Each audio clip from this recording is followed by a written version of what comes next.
예, 이전에 제가 우리 신명기를 전체 다 모든 본문을 설교했던 적이 있습니다. 꽤 오래전에 했던 일 같은데 그때 제가 특별히 신명기 5장에 나와 있는 이 10계명을 한 번, 두 번도 아니고 10번에 거쳐서 설교를 했던 적이 기억이 납니다. 오늘 본문을 택하면서 어디까지 말씀을 드릴 수 있을까 사실 속으로 많이 고민을 하고 본문을 선택을 했는데요. 이번에는 사실 신명기 이제 묵상하는 가운데 묵상하는 말씀을 다 나누지 못하고 이렇게 좀 뛰어가면서 이렇게 말씀을 나누기 때문에 그저 좀 아쉬운 마음이 있지만 여러분들이 신명기를 읽어 나가는데 좀 도움이 되셨으면 좋겠다라는 그런 마음으로 오늘은 좀 잘 이렇게 좀 간단하게 정리하는 그런 패턴으로 십계명에 대한 전반적인 말씀을 여러분과 함께 나누려고 합니다. 처음부터 제가 이렇게 좀 그 설교의 고민을 여러분께 말씀드리면 일부는 이미 마음속에 오늘 설교는 굉장히 길고 지루하겠구나 작정을 하시고 미리 눈을 감고 주무시는 분들도 계실지 모르겠지만 이럴 때는 이제 제가 여러분께 사정을 좀 합니다. Give me a chance. 예, 그러니까 말씀을 전할 때 처음부터 딱 눈을 감고 일단 자세를 취하시는 분들은 저의 마음을 심히 아프게 하신다는 사실을 알고 계시고 오늘 좀 잘 시작했으면 좋겠습니다. 신명기 5장부터는 이제 모세의 두 번째 설교가 시작이 되는데요. 모세의 설교가 세 번 나온다고 이렇게 세 개의 설교가 나온다고 말씀을 드렸는데 5장으로부터 상당히 긴 설교가 이제 등장을 합니다. 신명기 5장에 출발하는 이 두 번째 설교의 제일 앞부분에 이제 모세는 사실 굉장히 오래전 일을 다시 이제 기억하는 거죠. 40년 전 처음 출애굽한 그 사건의 초기에 하나님께서 호렙산에서 이스라엘 백성들을 만나 주셨고 그들에게 이 언약의 규례 이것을 이제 10가지 말 10계명 사실은 10 word라고 번역을 하면 더 좋을 것 같아요. 그래서 좀 어려운 이 표현으로 데카로그이라고 얘기를 하죠. 데카 10개의 로고스 10개의 말. 그래서 이 10개의 말을 우리에게 주셨고 이 10가지의 말씀을 통하여 이 언약에 대해서 우리의 관계에 대해서 하나님께서 잘 설명해 주셨다. 이제 이렇게 얘기를 하는 거죠. 근데 사실 생각을 해보면 이게 십계명을 받았던 사건 그 이전의 사건을 또 한번 기억해 봐야 될 것 같습니다. 모세가 미디안 광야에서 40년 동안 목자로서 살았지 않았습니까?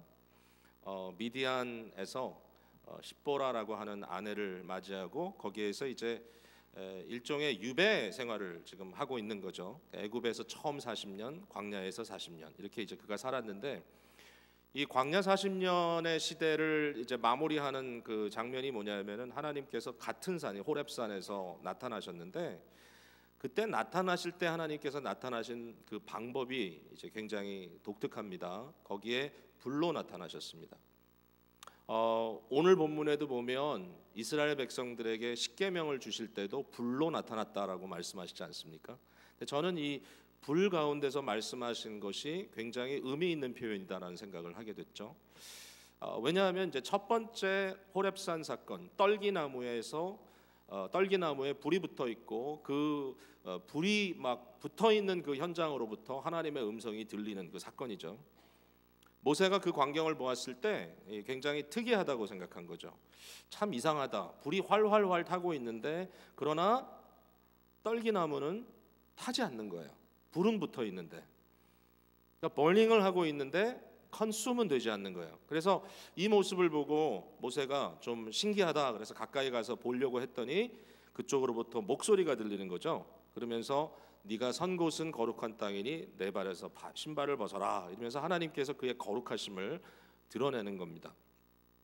이 떨기나무에 이 붙었던 이 불, 하나님의 이 임재를 상징하는 이 불이 주는 의미는 두 가지라고 생각해요. 하나는 불이 보여주는 어떤 거룩함입니다. 하나님의 구별되심, 하나님의 준엄하심. 하나님은 마땅히 인간으로 하여금 경외 받아야 할 분이다. 하나님을 만홀히 여길 수가 없다. 하나님을 가볍게 여길 수가 없다. 하나님은 준엄하신 분이다. 그러니까 하나님의 하나님 되심, 이걸 좀 다른 말로 또 표현하자면 하나님의 초월되심. 하나님은 인간의 같은 선상에 서가지고 우리와 어떤 피조물의 그런 수준에서 이야기할 수 있는 존재가 아니시고, 하나님은 모든 존재의 우선이란 말조차도 좀 맞지 않는, 하나님은 하나님만으로서의 독특한 하나님 되심을 지니고 계신 이런 거룩하게 구별되신 초월자 하나님이다 라는 그런 의미가 있고요. 또 하나의 의미가 있다면, 그러나 이 하나님이 임재하셨다는 것이죠.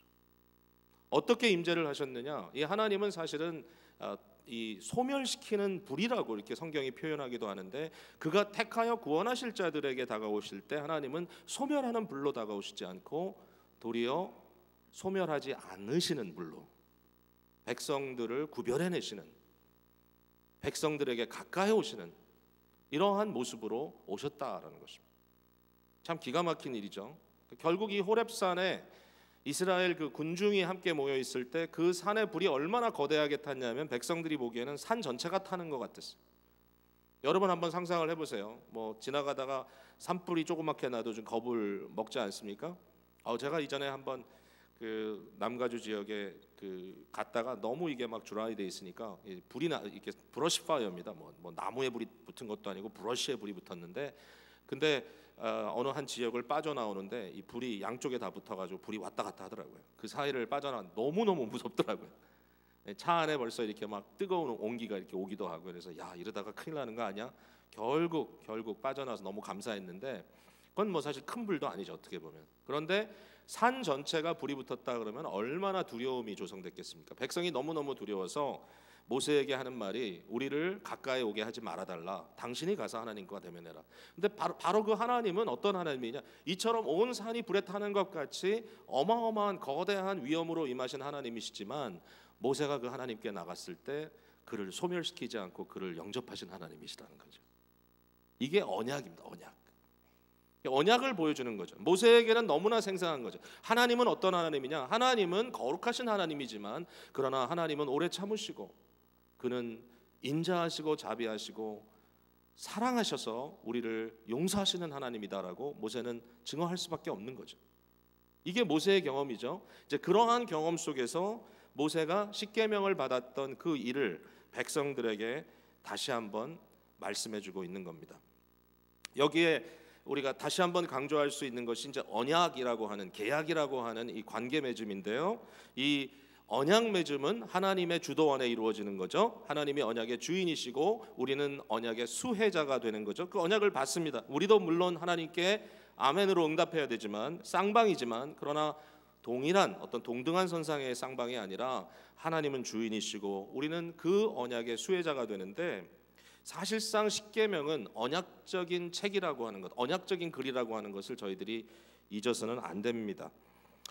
십계명을 읽을 때에, 또는 율법서를 읽을 때 일부 우리들에게 좀 생소한 그런 표현들이 나오지 않습니까? 뭐 예를 들면 9절에 너희가 우상을 만들지 말라 이렇게 말씀하시면서, 내 하나님 여호와는 질투하신 하나님인즉 나를 미워하는 자의 죄를 갚되 아버지로부터 아들에게까지 3, 4대까지 이르게 하거니와, 그리고 은총을 내릴 때는 1000대까지 내린다. 뭐 이런 얘기를 하는데, 이런 표현을 우리가 들을 때 이것을 문자 그대로 3, 4대까지 또 1000대까지 이렇게 이제 해석을 할 그런 내용은 아닌 것 같고요. 그러면 뭐 5대 6대는 그러면 아닌가요? 뭐 하여튼 이런 식의 어떤 해석이 아니라, 이것이 바로 그 고대 문헌 속에 나타난 언약을 적는 방법들이었던 것이죠. 그 당시에 그 시대 사람들이 이 언약은 굉장히 익숙한 거거든요. 그들의 방법대로 계약을 맺을 때 하나님은 그것을 참 귀하게도, 하나님은 그것을 외면하지 않으시고 사람들에게 익숙한 방법을 그대로 들어다 쓰시는 거예요. 참 하나님의 방법이에요. 인간의 언어를 사용하시고 인간의 문화를 사용하시는 거죠. 그래서 그렇게 표현한 내용이기 때문에 좀 이렇게 생소하게 느껴지는 것들에 대해서 우리가 참 이상하다 이러지 말고, 그런 말씀의 어떤 분위기가 이런 의미구나라고 이해하면 참 좋을 것 같아요. 이런 언약 속에 하나님께서 십계명을 우리에게 주셨습니다. 자, 십계명을 한번 살펴보자면 첫 번째 오프닝이 참 중요합니다. 6절에 나는 너를 애굽 땅 종되었던 집에서 인도하여 낸 내 하나님 여호와라. 언약의 문서의 첫 마디에 나오는 게 그거죠. 첫 마디에 나오는 것은 관계의 설정입니다. 나는 누구고 너는 누구다. 내가 너를 위해서 무엇을 했다. 이게 기본입니다. 이걸 프리엠블, 서론이라고 얘기합니다. 그리고 나서 이 관계 속에 지켜져야 할 계명들이 쭉 나열이 되고 계명을 지키는 자에게 주어지는 복과 계명을 어기는 자에게 주어지는 그 벌에 대한 이야기를 쭉 하고 있는 거죠. 이게 기본적인 언약의 그 문서의 방법이죠. 십계명이 그렇게 써 있습니다. 여기 하나님께서 뭐라고 설정을 하죠? 나는 너를 애굽 땅 종되었던 집에서 인도하여 낸 하나님 여호와라. 자, 이거를 딱 보는 순간에 우리는 너무나 익숙하지 않습니까? 스토리도 너무나 잘할 뿐더러 이스라엘 백성들의 출애굽 사건은 우리들에게도 구원에 대한 상징이요 의미지 않습니까?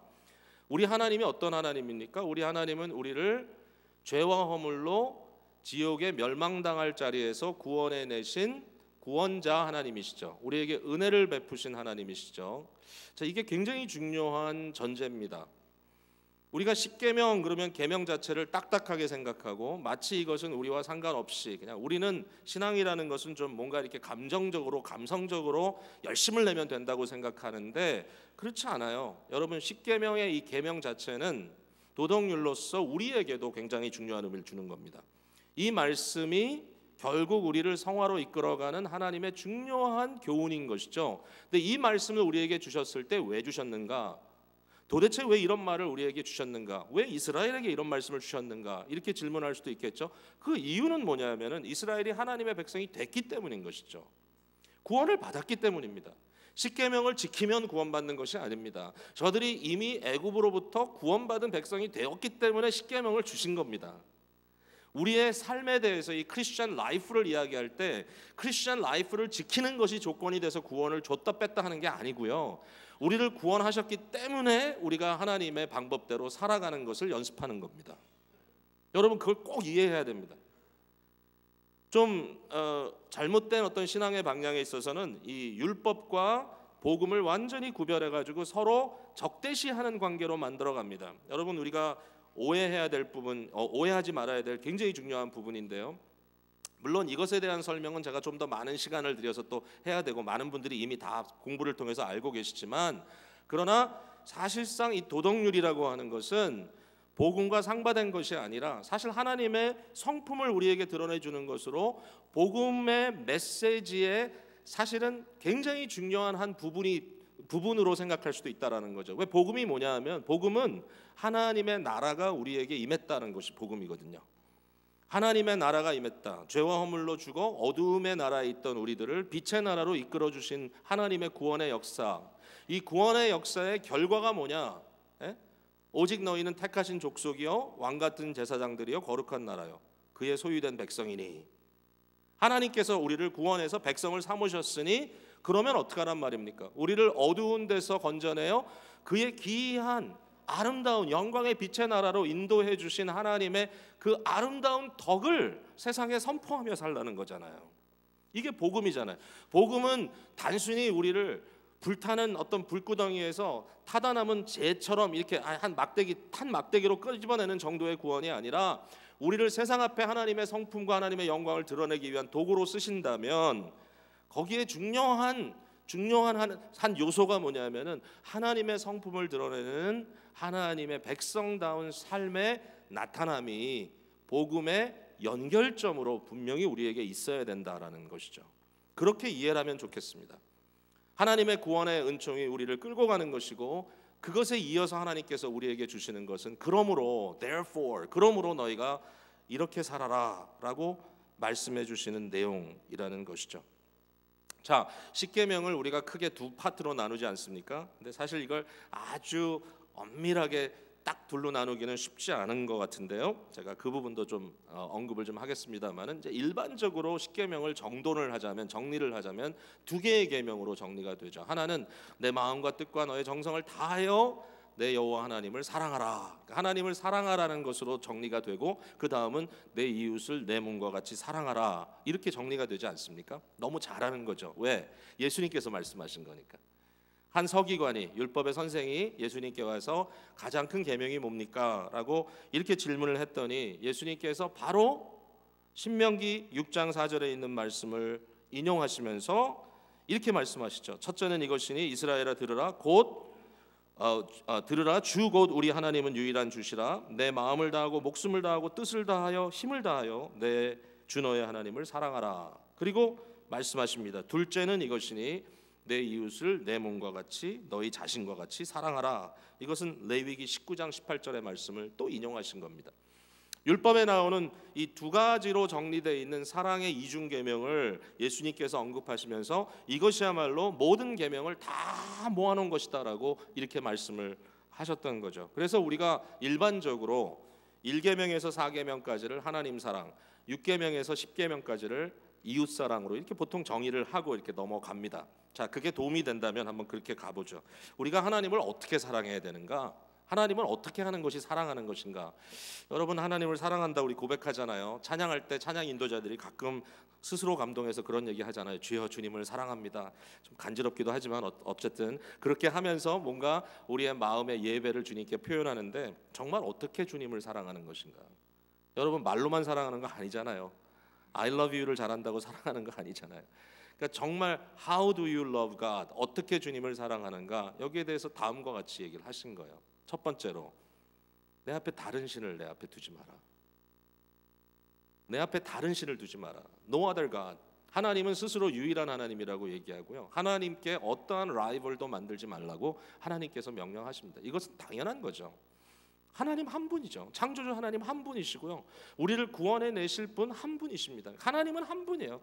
제일 톱에 하나님 한 분밖에 없고 그 하나님과 견주어낼 수 있는 하나님다운 존재는 하나도 없어요. 그 다음 존재는 다 피조물이에요. 창조주와 피조물의 관계는 그 사이의 격차는 어마어마한 거니까 하나님은 단 한 분이에요. 예수님께서도 우리에게 그러므로 부탁하잖아요. 너희가 두 주인을 동시에 섬길 수 없다라는 거잖아요. 하나님과 돈을 옆에 놓고 내가 돈을 따라갈까 하나님 따라갈까, 여러분 그 자체가 우리에겐 큰 갈등인지 모르지만 하나님께는 엄청나게 곤란한 일이라는 거죠. 아니 어떻게 네가 감히 돈하고 나를 비교하냐? 어떻게 네가 감히 너의 시간과 나를 비교하냐? 어떻게 감히 네가 너의 자존심과 나를 비교하냐? 근데 우리는 끊임없이 저울질하고 있잖아요. 할까 말까 할까 말까. 하나님 돈, 하나님 돈, 하나님 사업. 뭐 사업을 하는 게 문제가 아니라 어떠한 의미에서든지 여러분 마음속에 그 일이 하나님의 뜻과는 좀 반대되는 것 같다라고 생각했을 때 고민하는 문제지 않습니까? 그럼에도 불구하고 내가 이거를 가져야 행복할 것 같다, 그러지 말라라는 거죠. 하나님을 어떻게 사랑합니까? 하나님 곁에는 어떠한 것도 비교하지 마십시오. 하나님이 마음 아파하십니다. 그렇잖아요. 우리가 부부가 같이 살아갈 때도 TV에 아무리 이쁜 여자가 나와도 아내가 옆에 있는데 야, 저 여자가 당신보다 조금 덜 예쁘다 이런 얘기를 해도 기분 나쁘잖아요. 비교 당하니까. 물론 이제 다 아는 바가 있기 때문에 더 마음 아플 수도 있겠지만 그러나 그 모든 상황 속에 아내는 아내인 거죠. 그러니까 비교를 하면 안 되는 거죠. 자, 이 와이프 얘기하고 하나님 얘기를 또 지금 곁들여 가지고 굉장히 지금 곤란하게 되는데, 제가 이게 사실 상대할 수 없는 문제를 제가 지금 문제를 만들고 말았어요. 근데 중요한 것은 그겁니다. 하나님을 어떻게 사랑하느냐? Don't compare him with anything. 하나님은 하나님으로 두세요. 어느 누구도 하나님께 옆에 놓고 자꾸 하나님 견주어 보고 하나님 곤란하게 하지 마세요. 하나님 곤란하실 분도 아니지만 우리를 위해서 하신 말씀이죠. 두 번째는 뭐냐면 제발 좀 형상을 만들지 마라, 나를. 이게 무슨 얘기겠어요? 하나님은 이렇게 얘기하시는 거예요. 네가 나를 사랑하는 방법은 자꾸만 네 손아귀 안에 나를 넣으려고 이것저것 만들어 놓고 그것이 하나님이다라고 얘기하지 말아라. 저는 이게 너무 중요하다고 생각해요. 우리는 항상 하나님이 하나님의 형상대로 우리를 지었다는 것을 망각하고 우리의 원하는 이미지네이션, 상상력과 우리의 형상대로 하나님을 자꾸 만들어가요. 하나님은 이럴 것이다, 하나님은 저럴 것이다, 하나님이 이랬으면 좋겠다, 하나님이 저랬으면 좋겠다. 제발 나한테 가까이 와서 좀 들어라 하는 거예요. 들어라. 듣지는 않고 깨달지는 않고 자꾸만 하나님이 이럴 것이다 저럴 것이다 그러지 말아라. 자꾸 네 손에 편한 것, 네 손에 잡히는 것 가지고 하나님이라고 얘기하지 마라. 하나님을 사랑하는 방법이 그거죠. 제발 그러지 마라. 아내 얘기를 또 해서 미안한데 이거 참 안 될 것 같은데 또 갑자기 생각이 나는 거죠. 그런 거예요. 참 아내를 사랑한다는 것이 뭐 어머니 날이니까 또 어머니로서 좀 잘 해줘야 되는데 오늘 좀 이상하네요. 어쨌든 그런데 항상 부딪히는 부분이 뭐냐면은 나중에 그런 말을 꼭 들어요. 거의 들어요. 당신이 나를 알아? 나는 당신을 알지만 당신은 나를 몰라. 그래서 내가 아내를 위해서 뭘 한다. 당신이 위해서 한 거야. 그러면 아니야. 스스로를 위해서 한 거야. 이렇게 얘기할 때가 참 많죠. 자매님들이 고개를 끄덕끄덕 거려 주시는 것도 좀 생각해 봐야 될 문제겠죠. 그러니까 우리가 자꾸만 어떤 사람에 대해서 생각할 때도 나의 생각대로 나의 어떤 이미지네이션대로 그 안에 집어넣고 생각하는 걸 좋아하죠. 결국은 뭐예요? 자기 중심인 거죠. 결국 내가 중심에 있는 거죠. 하나님께서 철저하게 그 부분에 대해서도 선을 그는 겁니다. 그러지 마라. 너의 생각대로 나의 형상을 만들어내지 마라. 나는 나다. 내가 하는 말을 좀 들어라. 이런 말씀일 것입니다. 그 다음에 세 번째로 제발 나의 이름을 망령되이 일컫지 마라. 이 말은 뭐예요? 뭐 단순히 하나님의 이름을 불러서 사람들 욕하지 마라 이런 거 아니고요. 뭐 그것도 표현이 될 수 있겠지만 그것보다 더 중요한 건 뭐죠? 하나님의 이름을 제발 아무데나 좀 붙이지 마라. 하나님이 이렇게 말씀하셨다. 정말? 이게 하나님의 뜻입니다. 정말? 여러분, 우리는 어쩔 수 없이 하나님의 이름을 가진 자들 아닙니까? 세상은 교회를 바라보면서 하나님이 이렇다 하나님이 저렇다 얘기할 수밖에 없는데 문제는 뭐죠? 교회가 하나님의 이름을 망령되이 한다는 것입니다. 하나님께서 우리에게 부탁하시는 이야기죠. 제발, 하나님이 제발 그런다는 좀 표현이 이상하지만 하나님의 편에서 우리에게 정말 어필하시는 이 언약의 명령이 뭐냐면은 나의 이름을 아무데나 붙이지 말고 너희가 그리스도의 사람이라고 하는 이름을 가졌다면 그리스도를 진정 드러내는 삶을 살아주지 않겠니? 라고 말씀하시는 거죠. 자, 그 다음에 네 번째는 안식일을 거룩하게 지키라라는 말씀이 여기 나오는데요. 사실 이 부분은 두 가지 의미가 여기 담겨져 있는 것 같아요. 하나는 하나님을 향한 의미고요. 또 하나는 이웃을 향한 의미입니다. 그래서 여기 참 경계선이 좀 모호합니다.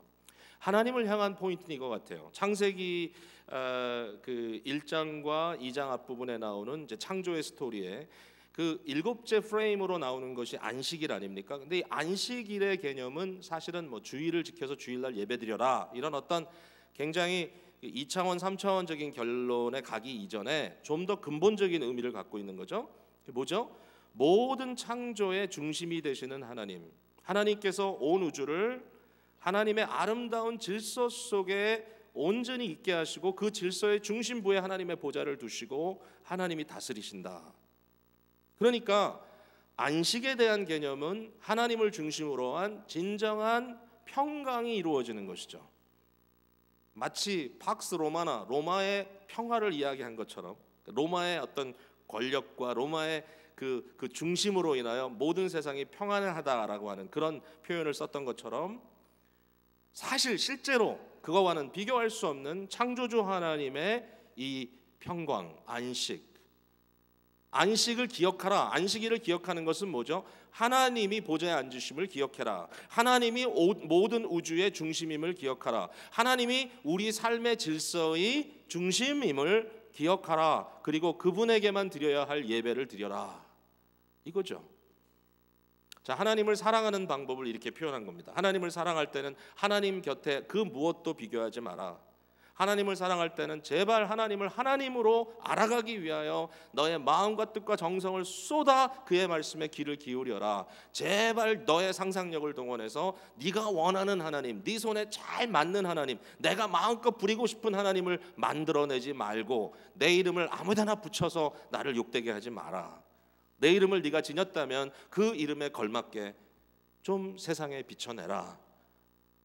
모든 피조세계의 이 조화와 이 아름다운 하모니를 나를 중심으로 해서 항상 꿈꾸며 생각하며 살아라. 그리고 오직 나만 예배해라. 안식일의 메시지입니다. 오늘 주의 날에 저희가 안식 후 첫날을 새 창조의 첫날로 인정하고 이제 새로운 안식의 어떤 개념으로 인정하고 모여서 예배한다는 것은 그런 의미가 있습니다. 예배 자체에도 굉장히 중요한 의미가 있죠. 공예배로서 이것은 사실 굉장히 깊은 신학적인 의미를 담고 있는 것이죠. 그냥 뭐 교회 왔다 갔다가 아니라 이곳에서 하나님의 그 다스림을 중심으로 우리의 삶 전체가, 우리의 일주가, 우리의 모든 것이 질서 있게 아름답게 조화를 이루는 것, 이것이 하나님을 사랑하는 방법이다라는 것이죠. 자, 그러면 그 다음에 이웃을 사랑하는 방법은 뭘까요? 이제 여기에 대해서 사실은 안식일의 개념도 조금 들어갑니다. 왜냐하면 여기 안식일을 이야기할 때 하나님께서 너만 안식하는 것이 아니고 너의 남종과 여종과 심지어는 이 자연 세계에 있는 가축, 동물들까지 표현을 다 거기 집어넣었어요. 다 쉬게 해라. 하나님의 안식을 선포해라. 사실 그 당시에 무슨 소셜 시큐리티가 있었겠어요? 종들이 언제 쉴 수 있었겠어요? 사실은 후대에도 이스라엘의 이런 어떤 십계명적인 그러한 역사의 흐름이 아니라 그 이후에 모든 인간의 어떤 삶의 구조 속에 노예는 단 하루도 한 시간도 쉴 수 없었던 것이 노예죠. 항상 노예죠. 그러나 하나님께서는 안식의 계명을 통하여 모든 사람에게 동일한 안식, 하나님을 기억할 수 있는 여유를 주라고 말하고 있는 것도 너무나 중요한 인간 사랑입니다. 자, 그 다음에 내 부모를 공경하라라는 말씀이 여기에 들어오죠. 자, 내 부모를 공경하라는 이 말씀은 사람을 사랑하고 이웃을 사랑하고 내 부모를 사랑하는 이야기지만 또 이것도 조금 트랜지션입니다. 왜냐하면 궁극적으로 우리의 최고의 부모는 하나님이시거든요. 내 부모를 공경하라는 그 시작 출발점, 그 권위의 출발점은 하나님이니까 하나님을 귀히 여기고 중히 여기는 것부터 시작이 되는 거죠. 그러니까 이것도 역시 약간 트랜지션입니다. 내 부모를 공경하라는 이 말씀은 우리에게 무슨 의미를 주는 것일까? 저는요, 이 6계명에서 10계명까지를 일종의 경계를 짓는 그러한 작업이라는 생각이 들어요. 내 부모를 공경하라. 공경이라는 것은 무겁게 생각하고 중하게 생각하라라는 의미를 갖고 있다는 거죠. 무슨 얘기입니까? 권위의 경계를 존중하라는 것입니다. 부모의 부모됨을 존중하라. 자녀는 자녀로서 자기의 위치에서 부모에게 마땅히 해야 할 바를 하라고 하는 것이죠. 여러분, 왜 부모를 공경합니까? 부모에게 힘이 있어서요? 돈이 있어서요? 부모가 나보다 뭔가 더 나은 것이 있어서 내게 줄 게 있어서 부모를 공경합니까? 그거는 성경이 말하는 부모 공경이 아닙니다. 여러분 자녀들이 어떻게 여러분을 순종하게 만드십니까? 매를 들어 때리시나요? 자꾸 줄까 말까 하면서 마음들을 다급하게 만드시나요? 여러분, 여러분의 힘으로, 여러분의 능력으로 자녀들을 다스린다면 저는 물론 정말 지각이 없고 아무것도 생각할 수 없는 어린 아이들에게 뭔가 이렇게 페인을 통해서 그들에게 어떠한 러스를 통해 가지고 뭘 상실함을 통해서 뭔가 이렇게 디스플린을 한다는 것은 이해가 되지만, 그러나 언제까지 그렇게 할 수 있을까요? 우리가 아이들이 말 안 듣는다고 무조건 때려요? 패요? 여러분, 아이들이 여러분 말을 왜 들어야 됩니까? 힘이 있어서요? 그러면 나중에 아이들이 부모보다 힘이 세면 아이들한테 맞아야 되겠네요? 이 권위의 문제는 힘의 문제가 아니죠. 이 권위의 문제는 소유의 문제가 아니죠. 이 권위의 문제는 하나님께서 정해주신 경계입니다.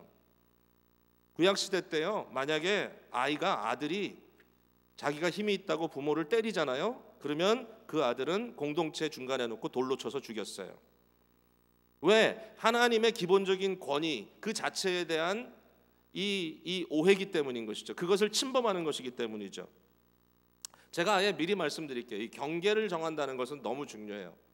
오늘 이 시대는 경계를 원하지 않는 시대예요. 왜냐하면 우리가 다 인디비주얼리즘에 빠져 있어요. 인디비주얼, 각자, 자기, 개인 중요하죠. 개인이라는 건 중요해요. 하나님께서 그거를 무시하는 거 아니에요. 그러나 인디비주얼이즘은 뭡니까? 내가 하나님인 거예요. 내가 중심인 거예요. 내가 모든 것의 판단인 거예요. 나를 위해서 하고 나를 위하지 않은 건 안 하는 거예요. 부모도 상관없고 뭐 누구도 상관없어요. 모든 게 나 중심이에요. 나 인디비주얼리즘. 근데 여러분 꼭 잊지 마세요. 이건 하나님의 계명이에요. 무슨 계명이냐? 자, 하나님께서 정해주신 경계를 뚫고 나가는 건 뭐죠? 내가 하나님이라고 스스로 선포하는 겁니다. 하나님이 가지 말라고 하는 걸 하는 것은 자기 스스로 신이 된다는 것입니다. 근데요, 성경이 분명히 증거합니다. 내가 하나님이 되려고 하는 순간 나는 악마가 됩니다. 내가 하나님이 되려는 순간 나는 악마가 된다니까요. 내가 더 나은 길로 가는 게 아니라 엄청나게 파괴적인 존재가 돼요. 많은 사람을 아프게 할 거예요. 수많은 사람들을 다치게 해요. 이게 권력의 문제이기도 해요. 하나님께서 결정해 주신 한계가 있어요. 우리는 서로 체크 앤 밸런스도 해요. 그래서 어떨 때는 거기까지다라고 얘기해요. 근데 그거 원치 않아요. 밀고 가요. 내가 내 맘대로 하는데 당신이 뭔데 나를 막아. 그 순간에 어떤 일이 벌어지죠? 그 한계를, 그 경계를 깨는 순간에 나는 악마가 되는 거예요. 나는 죄의 분신이 되는 거예요. 이제 이런 부분에 대해서 우리가 생각하면서 이 말씀을 생각해 묵상해 봐야 될 것입니다. 내 부모를 공경하라. 부모이기 때문에 부모됨으로, 부모는 부모된 것을 중히 여겨 자녀들을 노엽게 하지 말고 저들을 교훈과 훈계로 양육하는, 바로 그것도 이 본문에 들어가는 중요한 의미일 거예요. 살인하지 말라라는 계명이 있어요. 이건 뭐예요? 생명의 경계에 대한 겁니다. 생명의 경계. 여러분, 하나님의 명령이나 하나님의 뜻이 아니고는 사람의 생명을 취할 수가 없습니다. 다른 사람의 생명의 경계를 여러분이 침범해서도 안 되고요, 여러분 자신의 생명을 침범해서도 안 됩니다. 생명의 권한은 하나님이 갖고 계십니다. 바로 이러한 경계를 인정하고 이 경계 안에서 우리가 엉뚱한 생각을 하지 않는 것, 아무리 어떤 사회적인, 기술적인, 과학적인 발달이 이루어진다 할지라도 이것이 어떤 인간의 본연의 존재, 그 생명의 문제까지 깊숙이 침범할 때 오는 수많은 문제들이 있을 거예요. 분명히 엄청난 비극이 일어날 겁니다. 인간 스스로 그것을 컨디션하는, 생명의 문제까지도 컨디션하는 자가 스스로 하나님인 것처럼 엉뚱한 행동들을 하게 되는 무시무시한 시대가 온다면 그건 인류의 비극입니다. 넘어가면 안 됩니다. 넘어가는 순간 우리는 악마가 됩니다. 간음하지 말라, 가정의 경계입니다. 부부의 긴밀함의 경계입니다. 깨지 말라 그랬습니다. 이것을.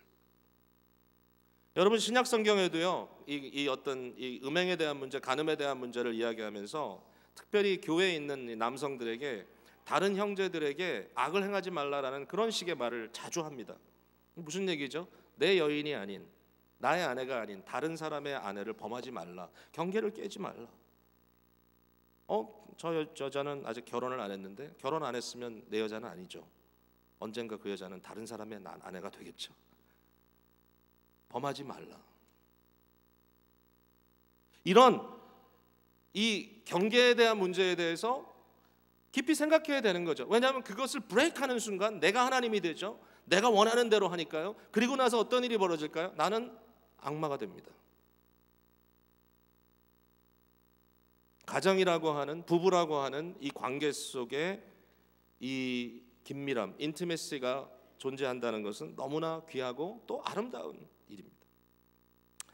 제가 우리 교회를 개척하기 이전에 캘리포니아에서 영어권 교회를 이렇게 같이 개척하고 사역했던 적이 있는데, 그때 무슨 생각을 했었는지 이 성적 이 이슈를 가지고, 이 퓨리티를 가지고 주일에 3번으로 시리즈로 설교를 한 적이 있어요.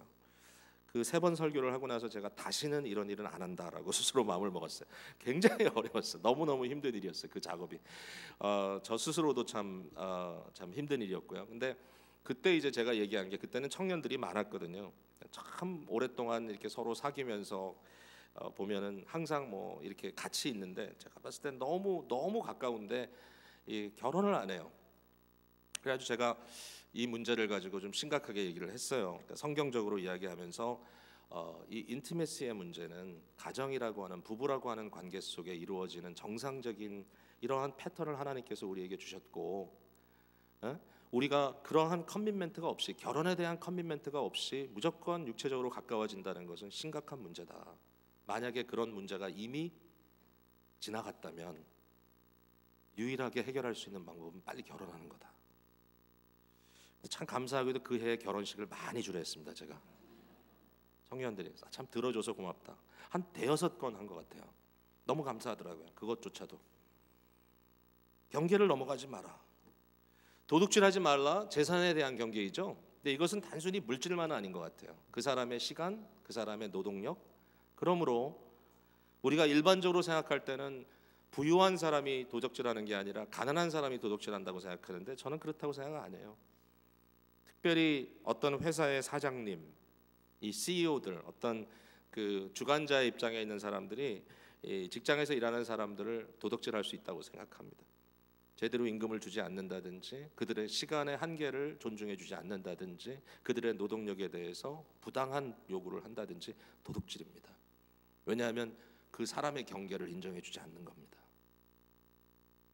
없어서 도둑질할 수도 있지만 있는 사람이 계속 도둑질하는 경우도 있습니다.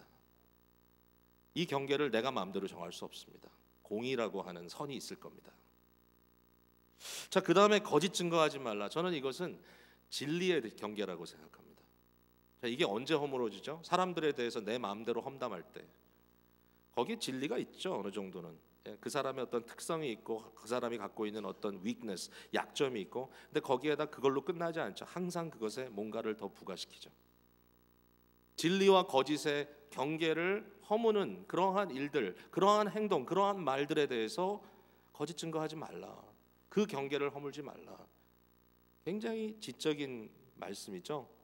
샤프하게 예는 예, 아니는 아니요. 우리 그리스도 안에서 우리는 예는 예, 아니면 아니요. 그 경계에서 진리인지 거짓인지 애매모호하게 문제를 계속 끌고 가지 마라.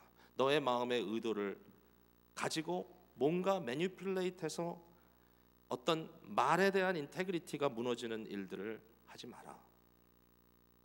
마지막에 이제 탐하지 말라라는 말씀은요, 사실 위에 부분과 다 연결이 되는데 특별히 여기에 이 마음의 문제를 말하고 있기 때문에 저는 이것을 마음의 경계라고 이렇게 말하고 싶어요. 하나님만 보시는 거죠. 로마서 12장에 이런 말씀이 있죠. 너희는 각자 마땅히 생각할 분량을 그 이상을 생각하지 말고 하나님께서 너에게 주신 은혜의 분량대로 생각하라. 우리의 마음의 어떤 한계입니다. 마음의 경계입니다. 마음으로라도 욕심과 탐욕을 가지고 내가 넘지 말아야 할 경계를 넘어가면 안 된다. 예수님께서 그 말씀을 하셨죠. 여기 보니까 내 아내, 이웃의 아내를 탐하지 말아라. 예수님께서 간음에 대한 이야기를 하면서 그렇게 말씀하셨잖아요. 너희가 간음하지 마라. 그러나 만약에 한 여인을 보고 마음의 음욕을 품으면 이미 간음한 것이다. 이 말은 10계명, 10번째 계명하고 연결이 되는 거죠. 내 이웃의 아내를 탐하지 마라. 내 마음에도 경계를 둬라. 이건 굉장히 어려운 일이죠. 그러나 이 부분에 대해서 우리는 특별히 굉장히 은혜를 사모할 바가 있는 것 같아요. 자, 제가 10계명을 이렇게 좀 빨리빨리 넘어가면서 10계명에 대해서 말씀을 드렸는데요. 저는 이 말씀을 들으시는 여러분의 입장에서 이게 어떻게 지금 느낌으로 다가오는지 모르겠습니다. 느낌이 중요한 것만은 아니지만 그래도 뭔가 거기에 임프레션이 있을 거 아니에요. 저는 10계명을 다시 한번 생각하고 이것을 묵상하면서 가지게 되는 어떤 마음의 느낌은 뭐냐면은 저는 감동이에요. 한마디로 하나님은 이런 분이구나. 하나님을 이렇게 사랑하는 것이고 너무 당연한 것이고 인간에 대해서는 내가 이렇게 사랑하는 것이구나. 서로를 위하여 이러한 경계를 지켜주고 나의 경계, 저 사람의 경계. 그러나 그 안에 어떠한 배려, 베품이라고 하는 은혜를 더하는 것이 과연 사랑이구나. 너무 아름다워요. 우리가 이것이 우리의 성화의 모델이라면 전혀 거부할 것이 없어요. 만약에 이 내용을 우리 듣는데 아니야 나는 내 마음대로 할 거야 이러면 그것은 그리스도인다운 생각일 수가 없어요. 그러니까 이것은 전혀 이상하지 않아요. 너무 아름다워요. 너무 아름다워요. 근데 더 감사하고 귀한 것은 뭐냐면은 구약시대 이스라엘 백성보다 오늘 우리에게 주시는 하나님의 은혜가 더 큰 거예요. 왜냐하면은 구약의 시대의 언약보다 오늘의 언약은 완벽한 언약이에요. 예수 그리스도께서 완벽하게 언약의 중보자로서 그 일을 완성시키셨어요. 예수 그리스도 안에서 이루어진 건 뭔지 아세요? 이미 우리에게 주는 언약의 요구를 주님께서 대신 다 치르셨고 그러므로 우리에게는 하나님의 나라의 백성의 의로움이 개런티되어 있을 뿐만 아니라 예수 그리스도의 영, 그의 스피릿, 그의 성령께서 우리 각 사람의 심령 속에 임재하셔서 우리를 그리스도를 닮아가도록 빚어가시는 역사를 동시에 수행하고 있다는 것입니다. 사실 십계명을 처음 받은 사람들은 좋기도 하면서도 좀 난감했을 것 같아요. 특별히 10번째 계명, 내 마음의 탐심에 대한 문제를 얘기할 때는 참 어려울 것 같아요. 어떻게 내 마음까지 제재할 수 있느냐, 내 스스로 내 마음까지 어떻게 할 수는 없는데, 그러나 이 부분에 대해서 마저도 우리 주 예수 그리스도의 은혜 가운데 우리에게는 엄청난 리소스를 하나님께서 허락하셨다라는 것입니다. 여러분, 기독교 윤리는요, 구원받은 백성들에게 마땅히 연결돼야 할 중요한 신앙생활의 부분입니다.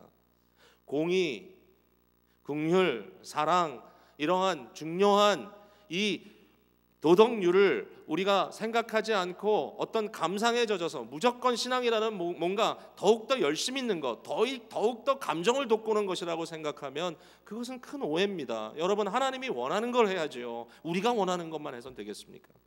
은혜를 받았다는 것이 내가 좋아하는 것이 됐다고 하는 것으로 은혜 받았다고 하면 물론 그것이 우리를 일시적으로 기쁘게 해줄 수는 있지만, 그러나 그것이 오래 남을 수 있는 영적인 양식이 될 수는 없습니다.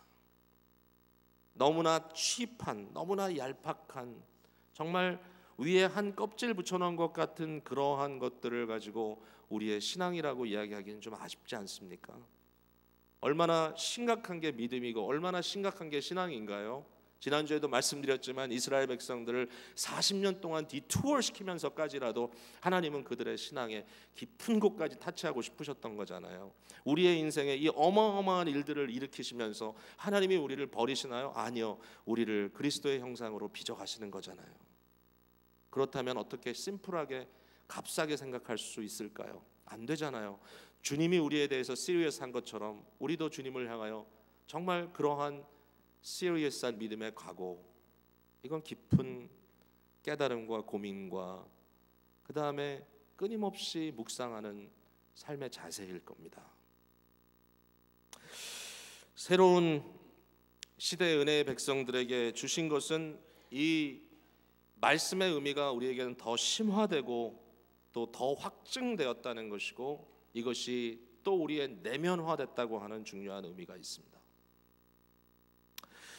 자, 예배 때 들어오실 때 보면 뒷자리에 이렇게 테이프, 이렇게 로프를 해놓고서는 거기 이렇게 종이에 보니까 이 자리는 뭐 새로 오신 가족들을 위해서 이렇게 리저브된 자리니까 여기 앉지 마세요, 이렇게 해놨는데 제가 이 로프를 좀 가져왔어요. 이렇게 여러분 뭔지 아시죠? 그럼 요걸 이렇게 해놓으면 의자에다 이렇게 놓으면은 요걸 보시고 거기 이제 안 들어가야 되잖아요. 근데 제가 요거 특별히 이제 EM 때 하도 뭐 사람들이 아주 많지도 않은데 뒤에서부터 차곡차곡 앞으로 이렇게 앉거든요. 그러니까 나중에 설교하다 보면 반은 앞에 비어 있고, 그래서 제가 요새 EM은 저 조그만 강대를 가지고 중간에 놓고 설교하거든요. 우리는 뭐 그 정도는 아니죠, 이 시간에. 그렇지만 뭔가 저 뒷자리에 이걸 막아놓지 않으면 사람들이 앞으로 안 간다. 뭐 오늘 좀 빈자리도 많은데 앞으로 안 간다. 그래가지고 이걸 이렇게 딱 막아놓는데 그래도 그냥 톡 치고 들어가서 이제 앉으시죠. 자, 요거를 여러분이 하나의 그 외형적인 율법이다라고 얘기를 한다면 이것을 논 이유는 뭘까요? 이것은 논 이유는 거기 가지 말라는 거죠, 한마디로. 근데 우리는 이거 놔도 그냥 치우고 가죠. 그러니까 이게 어떻게 보면은 구약시대 이스라엘 백성들의 모습입니다. 외형적인 율법을 그들에게 주셨는데 그것마저도 그들이 그냥 치고 갑니다. 왜? 더 심각한 문제가 있으니까요. 마음의 문제가. 제가 오늘 EM 예배 드리면서 이 얘기하면서 선포했어요. 앞으로는 이 로프를 놓지 않겠다고.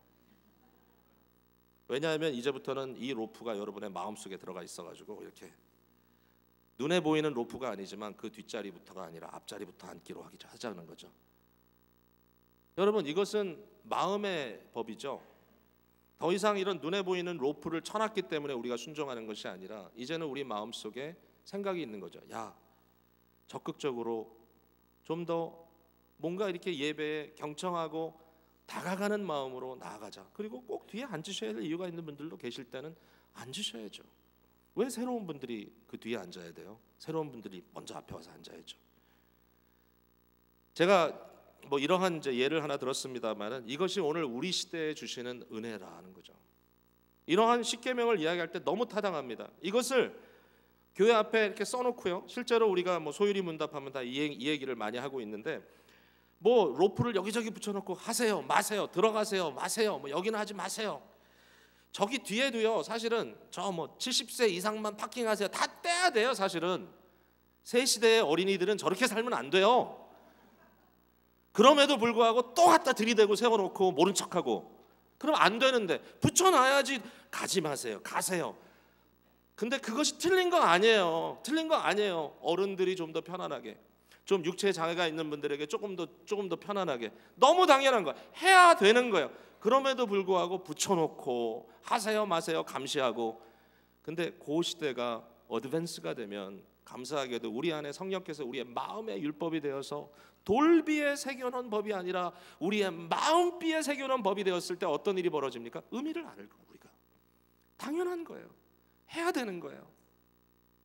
여러분, 사람들 눈치 살피면서 살아간다는 것이 얼마나 골치 아프고 피곤한지 아시잖아요. 하나님께서 원하시는 건 그게 아니에요. 우리는 답을 뒤에서부터 보는 사람들이기 때문에 너무 잘 알아요. 결과가 뭔지 알아요. 그래서 신명기를 읽을 때도 훨씬 더 풍성하게 읽는 거예요. 미니멀리스틱하게 읽는 게 아니에요. 예수 그리스도 안에서 우리에게 주신 신령한 은혜의 풍성함을 따라 보는 거예요. 그러니까 하나에서 열까지 그냥 마음에 심포니를 듣는 것처럼 꽝꽝 울려요. 얼마나 감사해요. 이런 은혜를 계속 체험하시면서 그리스도의 사람으로 빚어져 가시는 귀한 여러분 되시기 바랍니다. 기도하겠습니다.